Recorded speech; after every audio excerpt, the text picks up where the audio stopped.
Hello, everyone. Good morning, good afternoon, good evening, depending on where you're tuning in from across the globe. My name is Fatima, and I'm the Head of Solutions Mapping for the UNDP Accelerator Lab here in Ghana. And I am delighted to be your Master of Ceremonies for the launch event of the Collective Intelligence for Sustainable Development publication series. Wow, we have participants coming in from hello, bonjour, Canada, hello, Bosnia, hello, Azerbaijan. We have people coming in from Nigeria. This promises to be a fun event. So the Collective Intelligence for Sustainable Development series is a series of publications to help foster and harness collective intelligence for sustainable development. It is a partnership and research program between the UNDP Accelerator Labs network and the Nesta Center for Collective Intelligence Design. This partnership, and research program is designed to help push collective intelligence to aid us achieve the sustainable development goals. You may ask what is collective intelligence, and that will come up, during the event. But I'll tell you a short story about the UNHCR and goats. When the United Nations High Commissioner for Refugees wanted to design a better approach to, to camps for displaced refugees, they decided to reach out to actually displaced people. They held conversations with refugees in Somalia, and they found out that when people plan to move, they sell off their goats. Why? This is because goats are delicate and they're unable to make the long and arduous journey that internally displaced persons tend to take, to get to safety. This is but one of the instances of how collective intelligence can be used to achieve, to ensure that no one is left behind. I'm calling upon you to join myself and the rest of the participants on a world tour. We will be stopping over in Argentina for some mate.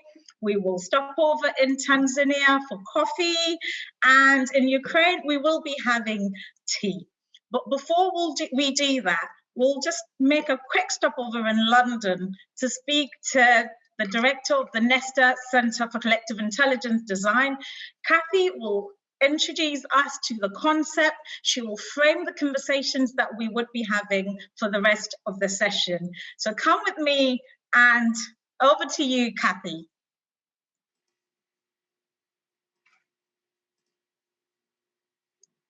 Thank you, Fatima. So I'm Kathy Peach. I'm the director of the Centre for Collective Intelligence Design at Nesta. Nesta, very quickly, is a global innovation foundation with a mission to bring bold ideas to life. And one of those bold ideas is collective intelligence. And for the last 2 years, we've been working with the UNDP Accelerator Labs network to help them use collective intelligence design to innovate for sustainable development. Now, today, we are really excited to be launching new research, which is the first attempt to map and understand how collective intelligence approaches are being used for sustainable development. And I'm going to share some of the highlights with you. But first, I need some help to move this slide deck on. Bas, could you move the slide deck for me, please?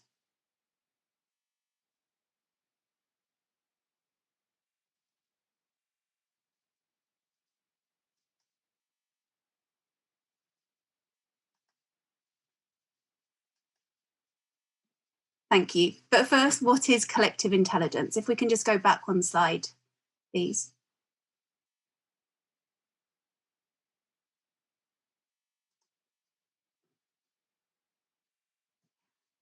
Collective intelligence is, at its most simple, the enhanced capacity that's created when people work together to generate more ideas, to mobilize more information to solve a problem together. So that's nothing new. This is what humans have been doing since the start of time. But what has changed is the way collective intelligence has accelerated since the start of the digital age. And that's because new digital technologies are now enabling us to mobilize that collective human intelligence at much greater scale and in entirely new ways. And we've now got new sources of data, such as satellite data, that's helping us generate fresh insights into our world. And we also have technologies like artificial intelligence, AI, that we can use to extend and augment our own intelligence. So in the 21st century, collective intelligence is about mobilizing all of the resources of intelligence that we have available to us. So it's about bringing together diverse groups of people with new sources of data and technology to solve problems and get smarter together.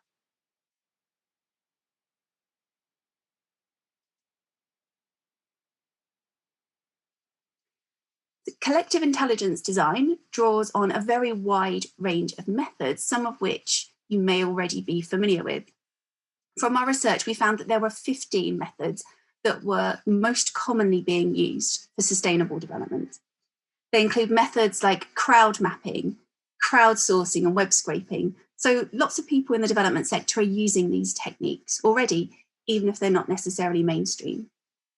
They also include methods like citizen science, where groups of volunteers work with scientists to generate new data or analyze data for scientific research. Again, that's already well established in the environmental community. But more recently, we're seeing lots of AI methods like natural language processing or predictive analytics, often being used in combination with some of the other methods. And that makes sense because those methods are really good at helping to process, synthesize, or find patterns in large amounts of data that has been created by people. Now, through our research, we looked at nearly 300 examples of collective intelligence projects from all around the world, covering all of the SDGs.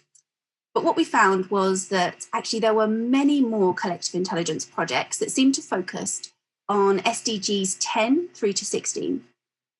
And then when we analysed them, we found that they could be clustered into 6 key use cases. Now, these are essentially the practical ways that people are using collective intelligence approaches for development. So each use case illustrates how different collective intelligence methods, sometimes used in combinations, are deployed to achieve a goal. I'm going to give you a very quick overview of each of these 6 use cases. I'll highlight some of the methods that we found within them, and I'll give you a brief example, 1 or 2 brief examples, and I'll try to pick out examples that really highlight the diversity of approaches and the wide range of organisations that are using collective intelligence.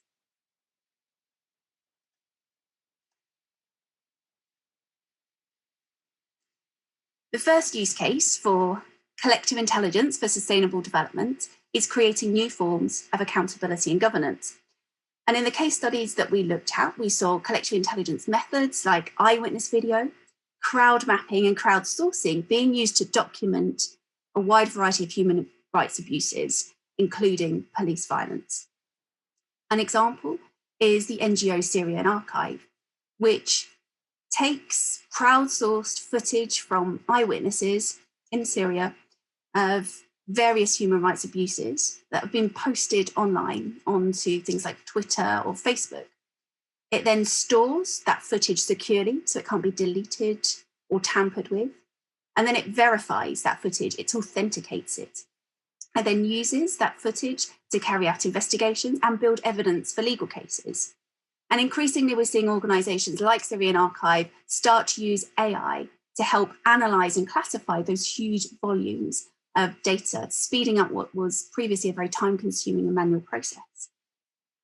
But it's not just social movements or NGOs who are using collective intelligence for better accountability. We also see governments who are using collective intelligence methods to create new forms of governing.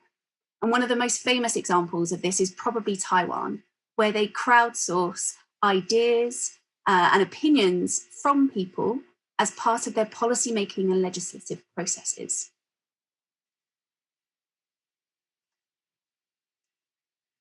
The second use case for collective intelligence is helping to anticipate, monitor, and adapt to systemic risks. Sorry, the slide has just skipped ahead. I'm hoping it will go back.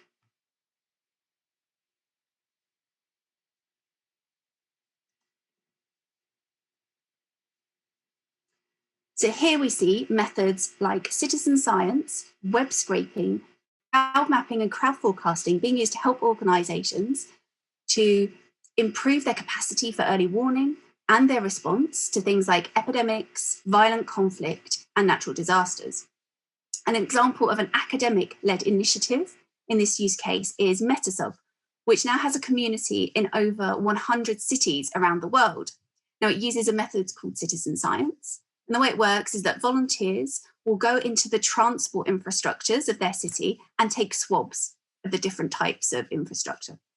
Then scientists will analyse those swabs, and they will, with the help of AI, create maps of the pathogens in that transport network, also identifying where there may be antibiotic resistance. So in the future, these forms of microbial surveillance systems may help us to avoid future pandemics. Now, the slide skipped ahead here, but we're now on to the third use case for collective intelligence, which is helping to provide real-time monitoring of the environment. So again, we see citizen science, web scraping, remote sensing, some of the methods that people are using to monitor things like air quality or deforestation. An example of a startup in this space is a company called Regen Network. So they use data from satellites, data from sensors, and on-the-ground observations from farmers to monitor ecological conditions in real time. Then farmers are incentivized to experiment with new approaches to improving those ecological conditions. So it could be improving carbon sequestration, it could be improving biodiversity. The farmers are able to draw on that real-time data to help them understand which approaches are working best. Now, Regen Network is being used in places like Ecuador, where cacao farmers are being supported to transition from monoculture to regenerative agriculture. And in a little while, you will hear from two of the UNDP Accelerator Labs, Argentina and Ukraine, who've used collective intelligence to fill data gaps in environmental monitoring, and in doing so have stimulated policy action and community action.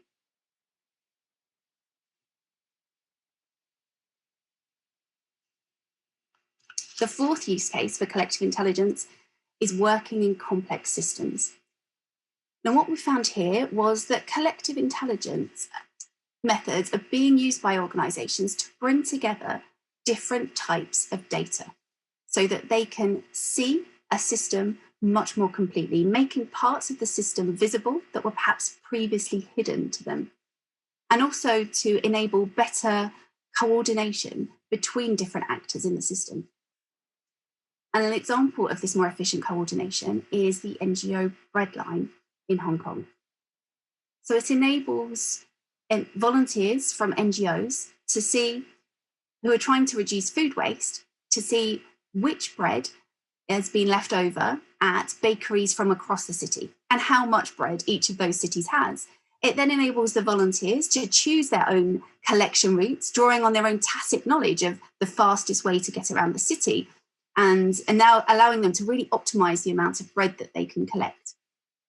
And what they found is by making the system more transparent, more visible to everyone involved, they've been able to increase the amount of food that is collected and therefore not going to waste by 4 times versus the previous centralized approach. And in the breakouts, you'll hear from Tanzania, how they've used satellite data and citizen-generated data, brought them together to help understand the complex system of a growing informal settlement and how they're using that to help improve waste management services to the area.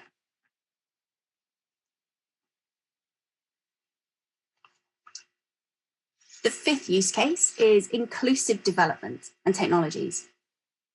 So we all know that technologies like AI have the potential to increase inequalities and to undermine progress for the Sustainable Development Goals.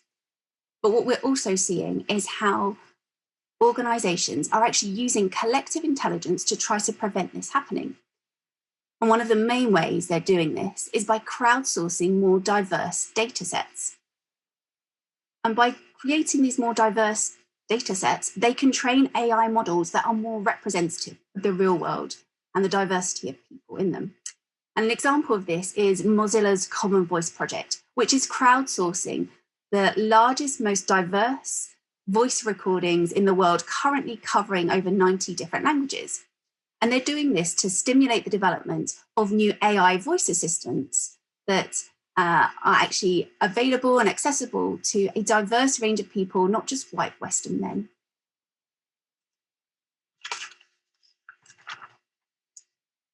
The sixth and final use case is distributed problem solving, which is really important given how far behind we are on progress with the SDGs. Now, in these examples, we found people using methods like peer-to-peer crowdsourcing, open source repositories, or project wikis to share and find solutions much more quickly. An example of this is WeFarm. It's a free peer-to-peer service for small-scale farmers in East Africa. The farmers can ask the community of 1 million other farmers any questions that they have that's related to agriculture. They do this by sending an SMS, which means they don't need the internet. Within minutes, the farmer will receive back crowdsourced ideas, crowdsourced solutions from within the community. What's really exciting is how WeFarm's machine learning algorithms are able to match people in that community who are best placed to respond because they have the unique insight or knowledge that's needed at that point in time, and also to enable simultaneous translation between 3 regional African languages.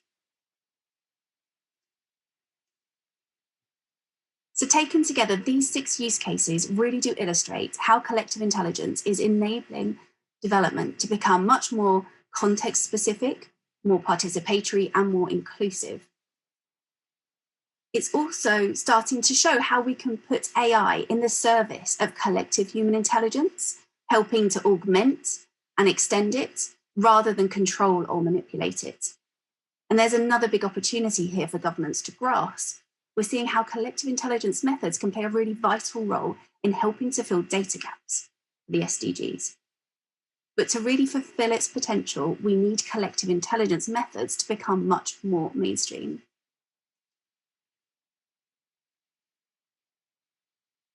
In 2019, UNDP launched its Accelerator Lab network with the mission to do exactly that, to kind of really try and mainstream collective intelligence approaches much more.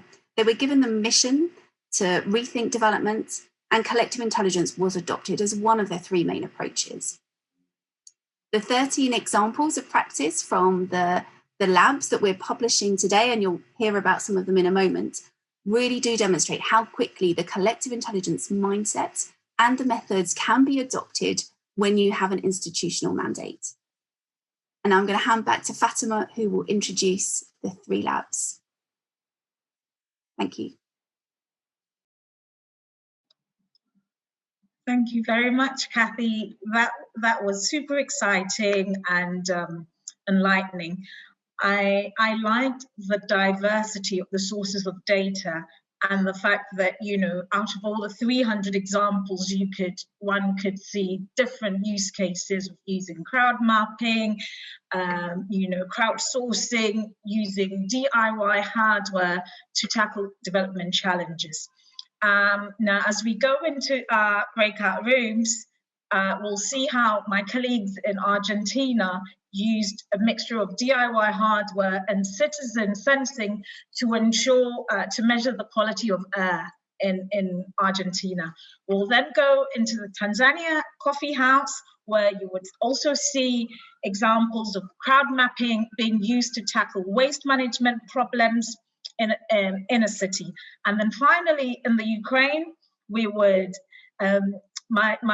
the team leader for the Accelerator Labs calls it a mysterious smoke all over Ukraine, and the Ukraine team used a combination of crowdsourcing and satellite data to map open burning and to tackle the issue of, you know, burning in rural communities in the Ukraine. So feel free to choose whichever room you would like to go into.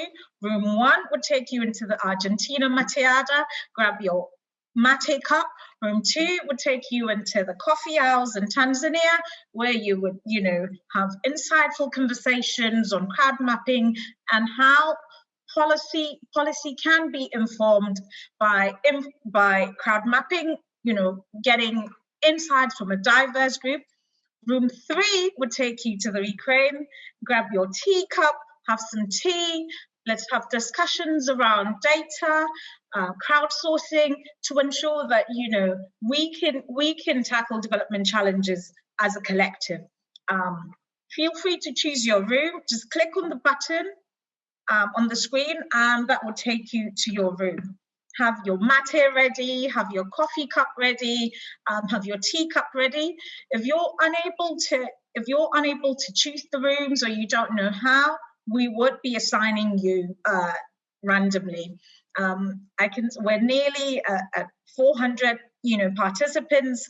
I can see participants from Nigeria, from Brazil, from Mali. Hello, Maliba, from all across the globe. And have your cups ready. Like I said, please choose your rooms. Room 1 would take you into Argentina for some mate. Room 2 would take you into Tanzania, where you could have a coffee. And room 3 would take you into the Ukraine, where you would have your tea and also have an insightful, engaging conversation around using DIY hardware, using crowd mapping sources to tackle urban waste challenges, and then in room 3, using satellite data and crowdsourcing to tackle open burning in rural communities.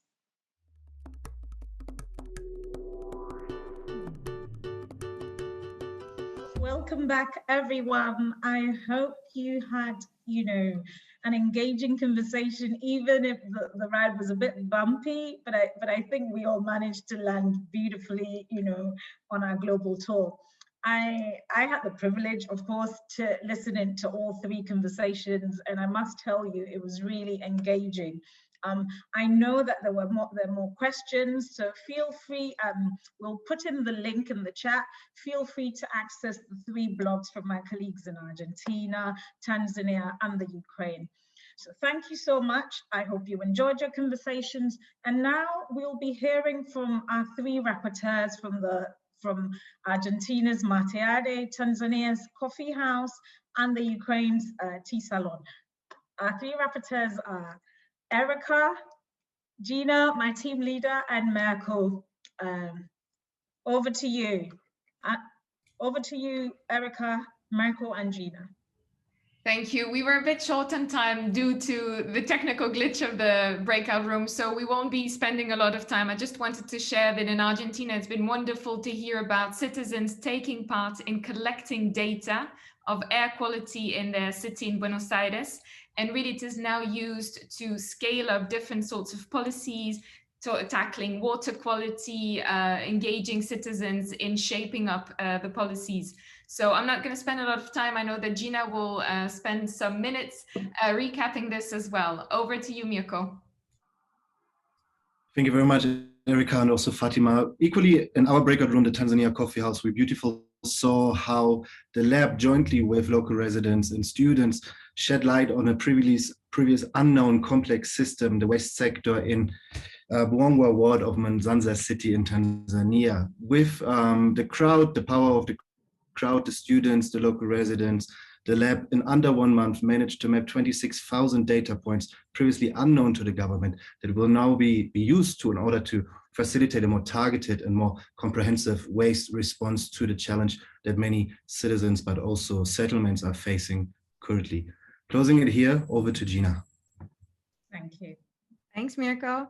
So in Ukraine, in our tea salon, we heard about how the team, over the course of 4 months, worked on a complex issue, the issue of open agricultural burning. So what they did was they took this from a situation where there was just mysterious smoke and no one knew what was going on, to creating a collective understanding of the problem through blended sources of data. What I really thought was exciting was it wasn't just that they were getting an understanding of this phenomenon, of what's happening in the air. They were digging into the behaviors that were driving it, the cultures behind it, even beliefs that you should burn dry grass, for example, so that you don't scratch the face of cows. These behavioral understandings then help them move. They also mapped solutions such as composting sites to then shift from open burning to composting. So that was really exciting. Great. Thank you, Erica, Merkel, and Gina, for distilling these interesting conversations for us.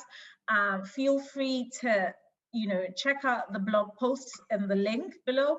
And now we're going to move on to the official launch. But first, we're going to play a very short video for you. Enjoy.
The challenge now is to sustain and scale up this unprecedented innovation surge to accelerate progress on the Sustainable Development Goals. And let me say here, colleagues, there are some who are, in a sense, tempted by the crisis and the setbacks that we're experiencing now to put into question the relevance of the SDGs. I hope that you will all be a unified voice that actually speaks to the contrary.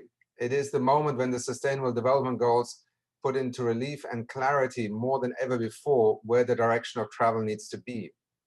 And part of that solution lies in better harnessing the intelligence distributed across local communities and organizations, what has come to be termed as collective intelligence. It is very clear that our collective capacity to solve problems is greatly enhanced when people work together through mobilization and the sharing of a wider range of data, ideas, and insights. And advances in technology and data science linked to the fourth industrial revolution, for instance, hold the potential to tap into collective intelligence on a scale larger than ever before. This much is clear. If we can further leverage the power of collective intelligence, it will help us to better understand complex problems and unlock new solutions to immense global challenges, some of them unprecedented really in human history. From tackling our climate emergency to boosting the protection and restoration of our planet's precious ecosystems and biodiversity. That is why these two reports being launched today are so relevant and significant. They do fill a gap in knowledge. They explore a frontier of knowledge and begin to connect the dots between that notion of collective intelligence and our aspiration towards a sustainable development pathway. In particular, the reports in their companion website, smartertogether.earth, analyze and compare the methods and tools employed by over 200 private and public sector organizations in this discipline. In doing so, they generate a much clearer vision of how collective intelligence methods, everything from artificial intelligence to remote sensing, can be used to speed up progress on the global goals. Earlier today, you heard very specific examples of how collective intelligence is being employed in countries like Argentina to Ukraine to tackle lingering development challenges. And the UNDP Accelerator Labs network has been pioneering the use of collective intelligence itself. Thanks to the support of founding investors, Germany and Qatar, the UNDP Accelerator Labs is now the world's, or at least we'd like to say so and think so, the world's largest and fastest learning network on sustainable development challenges. And the numbers speak for themselves. The labs supported over 1,700 local solutions in 2020 alone. What a goldmine. And the 13 stories from the UNDP Accelerator Labs report detail some of the results achieved thanks to the use of collective intelligence and digital technology. For instance, using big data to improve waste management in Lao PDR, combining multiple data sets to tackle gender-based violence in Mexico, or to identify supply trends in informal food markets in Zimbabwe. UNDP's award-winning Data Futures platform is complementing such efforts. As decision makers start to plot a course towards that green, low-carbon, inclusive future economy that we seek to build, it supports data-driven decision-making by providing cutting-edge analysis, visualizations, and simulations. Dear colleagues, in closing, the hands-on experience of the United Nations in every corner of the world of our UN development system with so many agencies, funds, and programs since the pandemic hit has acutely demonstrated how local communities possess the bright ideas and capacity to tackle both local and ultimately global existential challenges. We now need to fully harness the knowledge of the almost 8 billion people on the planet and disseminate their often unexpected solutions and innovative approaches. As this new research illustrates, our Accelerator Labs network will not only advance the global conversation on the use of collective intelligence, but it is also providing concrete tools for decision makers to put the approach into practice to achieve tangible, sustainable results for communities worldwide. Excellencies, ladies and gentlemen, dear colleagues, we count on your support to further embed in mainstream new and innovative approaches such as collective intelligence across the sustainable development system. In this decade of action for the SDGs, we in UNDP believe that we actually need an SDG push. And we need to not only keep pace with the rapid change that is now happening, but we need to get ahead of it. In that respect, these two new reports call upon local, national, and international development practitioners to make increased use of real-time knowledge creation, collective action, and evidence-driven decision-making. They are a signpost on our path to building the future of development.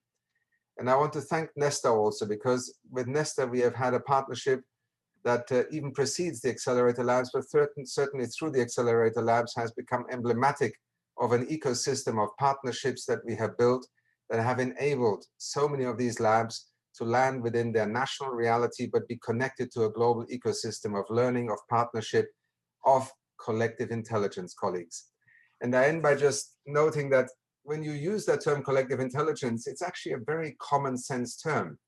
And I hope that we can maintain perhaps the relationship between where specialists and professionals appropriate the notion of collective intelligence as something very specific, and where every person in the street can understand actually what we're talking about. Thinking together, analyzing together, acting together, that is the future of trying to cope with the kind of reality we find ourselves in at this very moment. Thank you so much. It's a real honor to be here and to be here with my friends Khalifa and Jürgen, and very much look forward to listening to them. Thank you, and Gina, back to you, and congratulations. Thank you. Thank you very much, Administrator Steiner. That was such an inspiring speech. I hope we're all learning so much from this session today. And now I call upon His Excellency Khalifa Al-Kuwari. The floor is yours, Your Excellency. Thank you. Thank you, Fatima. My friend, Achim, Steiner, the UNDP Administrator, Dr. Jürgen Zattler, the Director General of the International Development Policy at the German Federal Ministry for Economic Cooperation and Development. Ladies and gentlemen, actually it is during this time, tough time of COVID-19, it's good to stop and celebrate from time to time. From Qatar and from Qatar Fund for Development, we are proud co-founder of the UNDP Accelerator Lab with our friends and the UNDP. And I think, Achim, thank you very much for this initiative. We started this couple of years ago, and I think from year to year, we see the innovation continue and never stop. And so it gives me enormous pleasure to be joining you here today to celebrate this event, the launch of the report, Collective Intelligence for Sustainable Development, Getting Smarter Together. A truly comprehensive report that demonstrates the unique power of bringing together people, ideas, skills, data, and technology to respond to the development challenges and speed up progress toward the achievement of the SDGs. The lesson learned from this report is a call for all.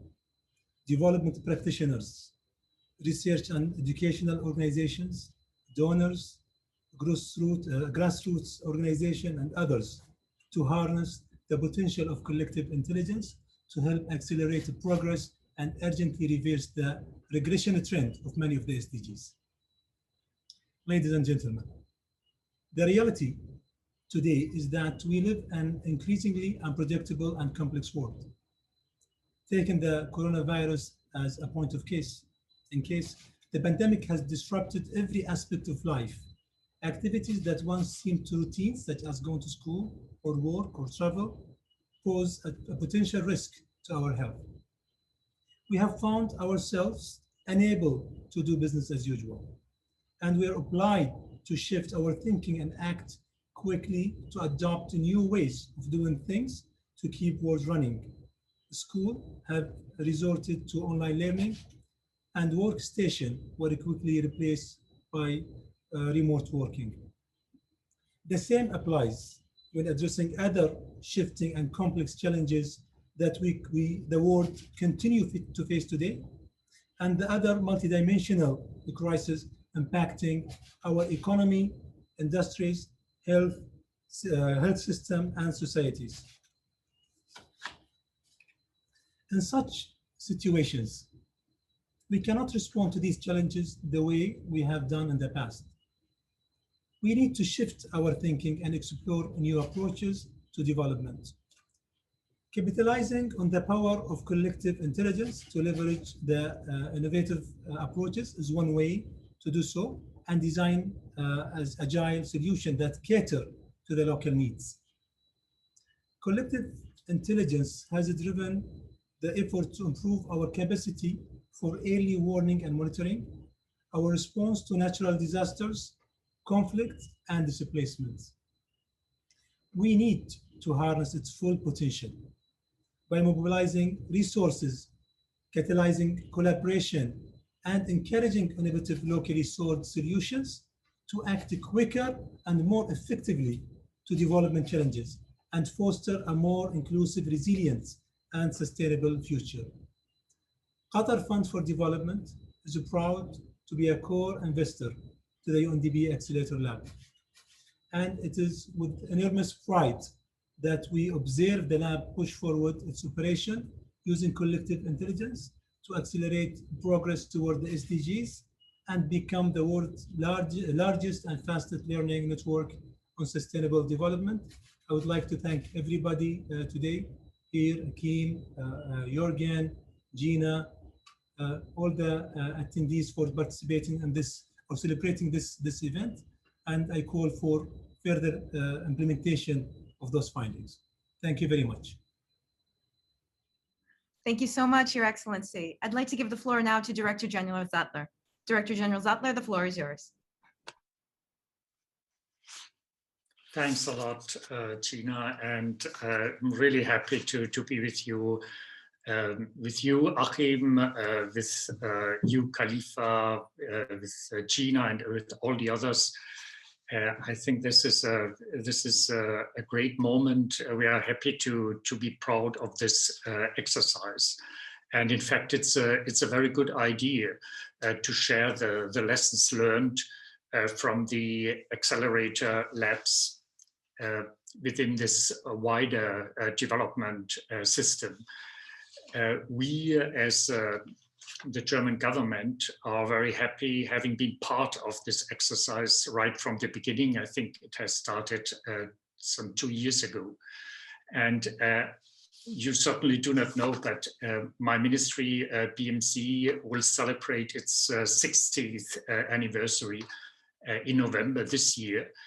And we will take that occasion to review and also to reflect on what we have seen in terms of development in the last 60 years, the experiences we have made on substance, but also on approaches and on modalities. And I think one thing is clear, it's that knowledge and innovation is key for development. And the accelerator labs are very much about knowledge, but we also know that knowledge is a very complicated animal. It's in fact a global public good. And it's not very easy to use. We have so much knowledge in this world, and it's really developing exponentially. And the problem is perhaps not so much to generate knowledge, but to customize it. I think there we have an interesting approach here. First, it's what I've heard and seen, it's about kind of crowd sourcing of knowledge. So using the new technology to make everybody amongst us a knowledge provider in a way. But then the challenge is to bring it to the people. And with all this complexity, it's very difficult for people who need knowledge to get it in the way which is usable, and often it's also tacit. So we are very much looking at this experience with that perspective. Can it solve those problems with regard to knowledge management? For us, it's a very interesting example. It's still early days, but we feel that it's encouraging what we see at the moment. And it's also clear, because we are talking a lot about the SDGs, that it's very much in the spirit of the SDGs that knowledge, it's not a thing which has to be transferred from the north to the south. The SDG world is a different one. It's where we learn from each other. And knowledge is created everywhere and used everywhere. And for example, we have seen all those examples where knowledge from the south has been used in the north. For example, the conditional cash transfer, which came from Latin America and have been used in New York. So knowledge is something which is created everywhere and used everywhere. And I think that's also the approach of the Accelerator Labs. And I think it was Khalifa who made a reference on the current situation with the pandemic crisis and the call, for example, by the Secretary General for building back better. And there I want to say that for me and for my government, it's very interesting to see if the Accelerator Labs could also contribute generating sensible knowledge around that issue. So how did countries react to the crisis? Some of us always argue that the crisis is an opportunity. So are there examples where countries and individuals in the countries used that situation as an opportunity? And can we learn by that? Can others learn by that? That's something we in the ministry will look at, but we have very limited means, and we would really like to cooperate with the Accelerator Labs on this issue. Perhaps in ending, I would say, looking back the last centuries, we have seen so many collective stupidness around the world. And therefore, I like the word collective intelligence. So we are quite confident that this will be counterbalancing in a way what we have seen in the last hundreds of years. Thank you.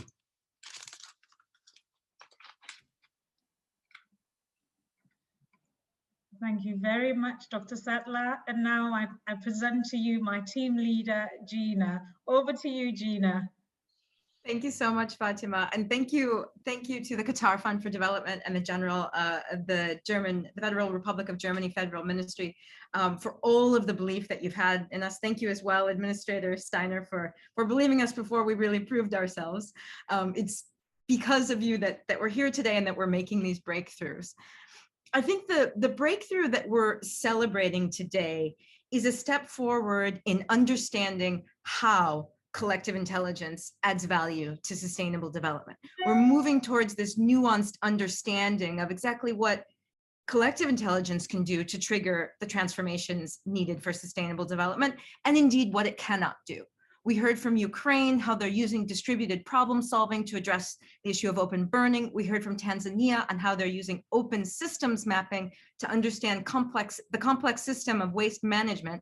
And we heard from our team and partners in Argentina on how they're using citizen science and real-time monitoring to fill sustainable development data gaps and answer the question, how much pollution is in the air? So we're launching this platform, smartertogether.earth, which is itself a work in progress. Over the coming weeks, if you see things that need adaptation, do let us know. There's not exactly a bounty for finding bugs, but it's close. We'll be moving this forward, and this is our contribution to organizing the field of collective intelligence so that it adds value to sustainable development. I'd like to share with you now an agenda for action and learning going forward, because as much as today is a celebration, we do want to keep moving forward because the urgency is certainly there. But before I share the agenda, just a step back on why we're here and reflecting on the actual inherent connection between sustainable development and collective intelligence. When the governments of the world adopted the Sustainable Development Goals in 2015, they were born out of collective intelligence. It's worth remembering that the United Nations at that time convened the largest crowdsourcing of development needs, the World We Want consultations, so that by the time the global goals were adopted and the promises were made, 1 out of every 1,000 people on the planet had weighed in with a vision of their priorities for the future. So the global goals we're working towards by 2030, we only have 8.5 years, they were born from collective intelligence. And we now need collective intelligence to accelerate their achievement. The 3 areas for action and learning that I'd like to put forward here, which we at the UNDP Accelerator Labs commit to, and for which we are very much looking for partners to make happen, is as follows. Let us focus on using collective intelligence for empowerment. Second, let us help governments make better use of collective intelligence. And thirdly, let us put people and ethics at the core of this approach. So what does it mean to focus on empowerment? Those are big words. Collective intelligence is not like military intelligence or political campaign intelligence where you extract opinions and data and other people take action on it. Collective intelligence is about enabling people to make change in their own communities. And we know that multiple data sources are growing, right? We are told that in the last 2 years, more data has been produced through digital byproducts of our increasingly digital life than in all of history. And we also see many teams designing innovation challenges, hackathons, opening up to crowdsourcing to pool ideas and solutions. This is all forms of intelligence. What we need to do is ensure that this intelligence empowers people to make change in their communities. So what does this require? It requires a shift away from this practice of data collection that is extracted and then analyzed only by the experts who are far from the problem. It requires feeding back what we learn from collective intelligence exercises to people about whom the data is. We saw this in the Ukraine example. They fed back to communities places where they could compost instead of agricultural burning. And empowerment here also means we need to level the playing field to increase data literacy and to ensure privacy on growing sources of data. So we need to focus more on empowerment and less on extraction. Secondly, we need to help governments make better use of collective intelligence. So the research we're launching today shows how many civil society organizations, labs, universities, and social movements are really doing pioneering work, tapping into collective intelligence. Yet many governments are unfamiliar with the new sources of data available. And while some innovation challenges and crowdsourcing activities are underway, they are not yet used at scale. So for example, while some national statistical offices are integrating new sources of data, such as satellite data, mobile phone data, social media data, etc., this needs to increase. In order to catch up with the speed of change that's actually happening around us, real-time data needs to become the norm. And while it's critical to ensure data quality, and this is what national statistical offices are often focused on, we also need to diversify how we understand problems and solutions. Diversifying who we listen to define problems is how we hedge against uncertainty. It helps us understand sustainable development problems like biodiversity, better health, and sustainable cities. So making real-time data the standard needs to become the course of action. Of course, understanding problems better is only part of the value of collective intelligence. We need decision-making and we need action. We need governments to become accustomed to tapping into citizen knowledge as a matter of course. And actually, the good news is, Director General Zattler, you mentioned an ask for us to learn from countries that have used COVID-19, use the crisis as an opportunity. We've actually started to see a genuine form of citizen government collaboration occur in some countries when supply chains were cut down and ingredients for disinfectants or personal protective equipment were unavailable. Several countries opened up and said, you know what, we're the government, we want to protect you, but we don't have all the answers, so let's do this together. And they would tap into that distributed bottom-up production of personal protective equipment or alternatives to ethanol when ethanol was not available to protect people during this crisis. And this is exactly the kind of genuine government citizen collaboration that we want to become the new normal for development. So my third area of commitment for action and research is to put people and ethics at the core of this approach. So we've seen today, for development to be sustainable, we have to get smarter together. And this means people, data, and technology. If we imagine the functions of one human brain, right? We observe, we analyze, we judge. Every once in a while, we have a little bit of wisdom. These are the functions of the brain that we actually want to mimic in the collective. But as we do, we need to keep testing and learning what are the roles for humans and what are the roles for machines. Can machines help us observe? Yes, probably, satellite data. Can they help us analyze? Absolutely. They deal with larger and larger amounts of data. Can machines help us judge? I don't know. Where do machines improve pattern finding and where do they exacerbate bias? What is the role for human perception, analysis, and decisions? And how do we avoid assuming artificial intelligence can solve the injustices and the inequities of this world? So as we find new ways of working, we really need to keep humans at the center. First thing I would say here is we need to redefine who is an expert. All of us on this planet have knowledge to contribute. We need to listen and we need to learn with humility. And particularly, we need to listen to voices at the margins where we are finding solutions are surprisingly vibrant. And among us humans, we need to work across silos. So we need to bring together the people who understand machines, the data scientists, the quantum engineers, with those who understand humans, the psychologists, the neuroscientists, the ethnographers, and those who understand complex systems. This is the triad we need moving forward and speaking across silos. It'll help us make the best use of technological advancement so that we can ensure future generations can meet their development needs. So this is the research and action agenda that we commit to.